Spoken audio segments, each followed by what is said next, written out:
جی دوستو، میں ہوں عبدالباسط اور آپ دیکھ رہے ہیں کلائڈوسکوپ۔ لگتا کچھ یوں ہے کہ اب کچھ کوارڈ ڈپلومیسی کا زمانہ آ گیا ہے۔ ہر طرف نئے نئے کوارڈز بن رہے ہیں۔ پچھلے ہی دنوں ایک اور نیا کوارڈ تشکیل ہوا جس کے ممبروں میں شامل ہیں امریکہ، اسرائیل، بھارت اور ہمارا اسلامی برادر ملک UAE۔ یہ کوارڈ اس کے بھی پرسوں ہی ایک ورچوئل میٹنگ بھی پہلی ہو گئی فارن منسٹرز کی، اور بتایا یہ گیا ہے کہ اس کوارڈ کا جو آبجیکٹیو ہے وہ اکنامک کوآپریشن ہے۔ چلیے جی مان لیتے ہیں اکنامک کوآپریشن ہے۔ اس سے پہلے آپ کو یاد ہوگا جولائی کے مہینے میں دوستو ایک اور کوارڈ بھی بنا تھا جس میں تھے امریکہ، ہمارا پیارا ملک پاکستان، افغانستان اور ازبکستان۔ اور افغانستان تب تھا جب کہ طالبان نے بھی حکومت میں اپنا کنٹرول نہیں سنبھالا تھا، لیکن وہ کوارڈ تو 15 اگست کے بعد نہ جانے کہاں کھو گیا ہے، یا کسی نے ہوم ورک بھی کیا تھا کہ اس کی کوئی ضرورت بھی تھی کہ نہیں تھی اس خاص وقت پہ۔ تو بہرحال وہ کوارڈ بھی اکنامک کوآپریشن کے لیے بنا تھا، اور اب ہم اس کو تلاش کرتے پھر رہے ہیں کہ وہ کہاں ہے، لیکن ہمیں نظر نہیں آ رہا۔ اس سے پہلے ایک اور کوارڈ بھی ہے ہم جانتے ہیں، اور وہ کوارڈ ذرا خطرے والا کوارڈ ہے جس میں امریکہ، بھارت، جاپان اور آسٹریلیا۔ اور یہ کوارڈ ہم جانتے ہیں کہ بنیادی طور پہ اس کا مقصد جو ہے وہ چائنا کو کاؤنٹر کرنا ہے۔ گو کہ بھارت یہی کہتا ہے کہ اس کا مقصد کوئی ملٹری الائنس نہیں ہے، اور یہ اور ٹیرر کے حوالے سے اس میں کوآپریشن ہوتی ہے، اکنامک کوآپریشن ہے، انٹیلیجنس کوآپریشن ہے، لیکن اس کا تعلق نہیں ہے، کوئی کسی کے خلاف نہیں ہے۔ لیکن ہم سب جانتے ہیں کہ اصل مقصد ہے کیا اس کوارڈ کا، اس لیے یہ بات کہی جا سکتی ہے کہ کوارڈ آنے والے وقتوں میں ایک مشکل ثابت ہوگا اور ایک چیلنج بنے گا ہمارے خطے کے لیے۔ اس کے علاوہ اب دیکھنا یہ ہے کہ UAE نے کیوں اس کوارڈ کو شامل کیا ہے، کیوں آیا۔ اور پچھلے دنوں UAE کے فارن منسٹر، اسرائیل کے فارن منسٹر اور US secretary of state Antony Blinken یہ موجود تھے ایک ہی جگہ، انہوں نے پریس کانفرنس بھی کی تھی۔ اور ہم جانتے ہیں کہ اسرائیل کا اس وقت جو معاملہ ہے وہ اسرائیل کی ڈپلومیسی بڑی کامیاب جا رہی ہے ہر حوالے سے، لیکن میرے لیے جو زیادہ اہم بات ہے وہ یہ ہے کہ آیا UAE جو ہے اس قسم کی جو ارینجمنٹ ہے اس میں شامل کیا سعودی عرب میں ان چیزوں سے کمفرٹیبل ہے، ان سے کنسلٹیشن کے بعد یہ ہو رہا ہے، یا UAE اپنے طور پہ یہ سب کچھ کر رہا ہے۔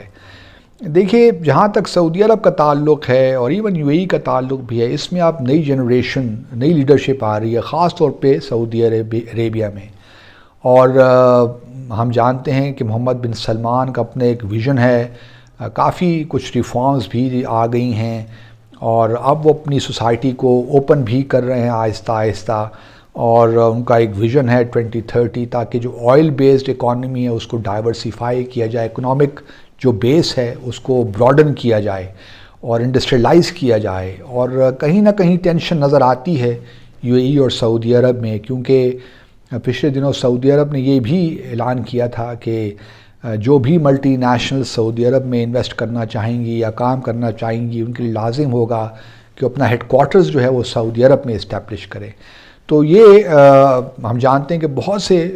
ملٹی نیشنلز کے اس وقت ہیڈ کوارٹرز جو ہیں وہ UAE میں ہیں، لیکن اب یہ ایک کمپٹیشن تو ہو گیا ہے۔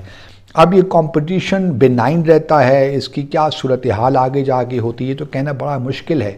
لیکن یہ بات اپنی جگہ واضح ہوتی جا رہی ہے کہ UAE اس وقت گلف کنٹریز میں بہت زیادہ اسرائیل کے ساتھ جو ہے اس کے تعلقات بڑی تیزی کے ساتھ بڑھ رہے ہیں۔ فلائٹ آپریشنز بھی، کمرشل فلائٹس کا بھی سلسلہ شروع ہو گیا ہے، ٹورزم بھی شروع ہو گیا ہے، بلکہ اسرائیل نے بھی جو دبئی ایکسپو ہو رہا ہے اس میں بھی پارٹیسپیٹ کر رہا ہے۔ تو اسرائیل اور UAE کے تعلقات بڑی تیزی کے ساتھ آگے بڑھ رہے ہیں۔ اب یہ کس حد تک سعودی عرب کے لیے کمفرٹ ہے، آئی ڈو ناٹ نو، لیکن سعودی عرب، میں نے پہلے بھی کہا تھا، کچھ لوگوں کا خیال تھا کہ اب چونکہ یو اے ای وغیرہ نے سب نے اسرائیل کو تسلیم کر لیا ہے، تو اب لگتا یہی ہے کہ سعودی عرب بھی جلد ہی اسرائیل کے ساتھ تعلقات اپنے بڑھا لے گا۔ یہ ممکن ہے کہ اسرائیل اور سعودی عرب کے اندرون خانہ کچھ کنسلٹیشنز ہو رہی ہوں، کیونکہ ایران بھی ایک بہت بڑا فیکٹر ہے، لیکن میں ابھی بھی یہ سمجھتا ہوں کہ سعودی عرب کے لیے بہت مشکل ہوگا کہ وہ اسرائیل کے ساتھ اپنے تعلقات یا اسرائیل کو تسلیم کرے یا سفارتی تعلقات ان کے ساتھ قائم کرے، جب تک کہ فلسطین کے مسئلے میں کچھ خاص کچھ معنی خیز پیش رفت نہیں ہوتی، اس تک بڑا مشکل ہے۔ اسی لیے ہم دیکھ رہے ہیں کہ سعودی عرب ایران کے ساتھ بھی ایک کنسلٹیشن یا نیگوسیشنز کے پروسیس میں ہے، ان سے بات چیت ہو رہی ہے بیہائنڈ دا سینز، تاکہ کچھ جو بہت مس انڈرسٹینڈنگز ہیں خاص طور پہ یمن کے معاملے میں ان کو دور کیا جائے، اور ایران کا جو نیوکلیر پروگرام ہے اس کے بارے میں بھی بات چیت کی جائے، تاکہ ایران اور سعودی عرب میں جو ٹینشن ہے وہ ختم ہو۔ تو یہ بڑی خوشائند بات ہے پاکستان کے لیے، اگر یہ ایسا ہو جائے تو کیا یہ اچھی بات ہو، کیونکہ ہم تو چاہتے ہیں کہ جتنے بھی اسلامی ممالک ہیں، OIC کے ممبرز ہیں، وہ ایک ساتھ ہو کر پوزیشنز لیں ہر معاملے میں، لیکن بدقسمتی ہے کہ مسلم دنیا جو ہے عرب عجم میں ڈیوائیڈ ہے، پھر عرب شیعہ سنی میں ڈیوائیڈڈ ہے، تو یہ مسائل تو اپنی جگہ ہیں، لیکن اب دیکھنا یہی ہے کہ کس طرح معاملات آگے چلتے ہیں۔ پاکستان ٹھیک ہے، پاکستان کے بھارت کے ساتھ اور اسرائیل کے ساتھ تعلقات جو ہیں وہ ہمارے اسرائیل سے تعلقات تو نہیں ہیں، لیکن یہ بھی بات ٹھیک ہے کہ یو اے ای کے اب ان ممالک کے ساتھ تعلقات بڑھ رہے ہیں، لیکن ہمیں اسے